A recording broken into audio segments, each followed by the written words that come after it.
You hear that sound, that little shudder, that hesitation when you go to accelerate, and your stomach just drops.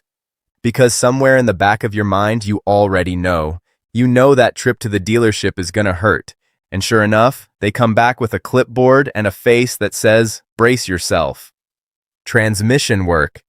Could be anywhere from 1,500 to 3 grand, parts, labor, the whole thing. And here's what kills me every single time I hear this story. 9 times out of 10, that failure could have been completely avoided. Not with some expensive repair kit, not with some fancy fluid flush, with a plastic clip, a clip that costs about $1, maybe less if you buy a pack of them. And today, I'm going to show you exactly what that clip does, where it is, why it matters so much, and how you can check yours in about 10 minutes in your own driveway. Let's get into it. All right, so before I show you the clip, I need to give you just a tiny bit of background so this actually makes sense. Your automatic transmission, whether you've got a pickup, a sedan, an SUV, it has what's called a transmission cooler line. Actually, 2 of them. One line carries hot transmission fluid away from the transmission to a cooler, usually built into your radiator or mounted separately out front. The other line brings that fluid back, cooled down, and ready to keep your transmission operating at the right temperature. That's the whole system. Hot fluid out, cold fluid back in. Simple, right? Now here's where that little clip comes in. Those cooler lines, they're usually made of rubber or metal, sometimes a combination of both. They connect directly into your transmission and into the cooler with quick connect fittings. And those quick connect fittings are held in place with a small plastic retaining clip. That's it. That's the hero of today's story. A small, often overlooked, almost invisible plastic clip that holds your transmission fluid line firmly in place. When it's doing its job, you never think about it. You never even know it exists. But when it fails, and they do fail, they crack, they get brittle, especially in older vehicles or cars that run hot, that line can work itself loose. And when that line comes loose, your transmission fluid starts leaking. Slowly at first, then faster. And if you're not watching your fluid level, which, let's be honest, most people aren't, your transmission starts running dry. And a transmission running without enough fluid is a transmission that is destroying itself from the inside out. I've seen it firsthand. Buddy of mine has a 2014 F-150. Thing runs great, he takes decent care of it, but a few months back starts getting some rough shifts. Little hesitation going from second to third. He ignores it for a few weeks. Because we all do that, right? We hear something, we go, probably nothing. Then one day he's merging onto the highway and the truck just clunks, hard, pulls over, pops the hood, and there's transmission fluid on the bottom of the engine bay. That quick connect clip had cracked, and the line had been slowly weeping fluid for weeks. Long story short, he got lucky. Caught it before full failure, but the flush and the parts and the labor still ran him close to $400. And all of it, every single dollar, could have been avoided with a $1 clip in about 10 minutes on a Saturday morning. So let me walk you through exactly how to check yours. You're going to need a flashlight, maybe a pair of gloves because it gets a little greasy down there, and that's pretty much it. No jack stands required for the inspection, though if you want to get under the car for a better look, absolutely do that safely. First thing you're going to do is locate your transmission cooler lines. On most front-wheel drive vehicles, they're coming out of the side of the transmission, usually the passenger side, and running toward the front of the car. On rear-wheel drive trucks and SUVs, they often run along the frame rail. Pop your hood, get your flashlight, and trace the lines from where they connect to the transmission.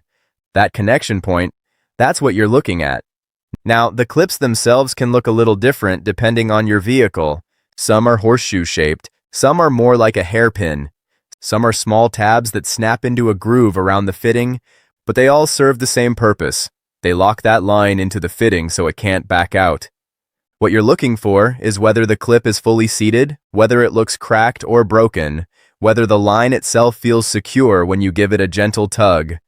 Not a hard yank, a gentle, firm pull. It should not move. It should not wiggle. If it does, you've got a problem. While you're down there, also take a look at the condition of the lines themselves. Are there any wet spots? Any residue that looks reddish or brownish? Transmission fluid is usually red when it's fresh, darker and brownish when it's been in there a while. Any sign of fluid around those fittings is a red flag. Also, check for any cracks or swelling in the rubber portions of the line. Rubber gets old, it gets dry, it develops small cracks that turn into big leaks over time. If the clip looks cracked, if the line moves when you tug it, or if you see any sign of fluid, go get the clip replaced. Here's the thing that I really want you to hear. These clips are cheap. Depending on your vehicle, you might be able to find them for under $5 at your local parts store. Some vehicles use generic clips that are even cheaper. The repair itself, if you're doing it DIY, takes maybe 15 to 20 minutes. You'll want to have a drain pan ready in case a little fluid drips when you remove the line, and you'll want to top off your transmission fluid after if any was lost. Most clips just snap in. Remove the old one, slide in the new one, and you're done. Now, I want to address something real quick. Some of you are watching this and thinking, okay, but my car's newer, this probably doesn't apply to me. And look, I get that, but here's the thing. These clips can fail on cars with less than 50,000 miles. Heat cycles, road vibration, a previous overzealous mechanic who was a little rough with the lines, all of that can compromise a clip. I've seen it on vehicles as new as 3 years old. This is not just an old car problem, this is any car problem. And for the 5 minutes it takes to check, there is genuinely no reason not to. Also, and this is a big one, if you've recently had any work done near that area, if someone flushed your transmission fluid or did any cooling system work, it is absolutely worth double-checking those clips. Sometimes lines get disconnected and reconnected during service and the clip doesn't get fully seated. I've heard of it happening at shops. I've seen it happen in driveways. Human error is real. A quick check gives you peace of mind. Here's my challenge to you. Next time you're walking to your car, or the next time you pop the hood to check your oil, which I hope is regularly, take 30 extra seconds and shine your light on those transmission cooler line connections. It costs you nothing, and the information you get could save you thousands of dollars and a whole lot of headache. Because that's really what this channel is about. It's not about being a master mechanic, it's about being the kind of car owner who knows their vehicle, who catches small things before they become expensive things, and who never has to sit in a dealership waiting room getting hit with a number that makes their eyes water. You can be that person.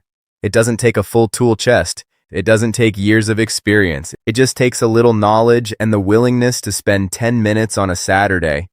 If this video helped you out, or if it made you go, I should probably go check that, go ahead and drop a like. It genuinely helps the channel more than you know.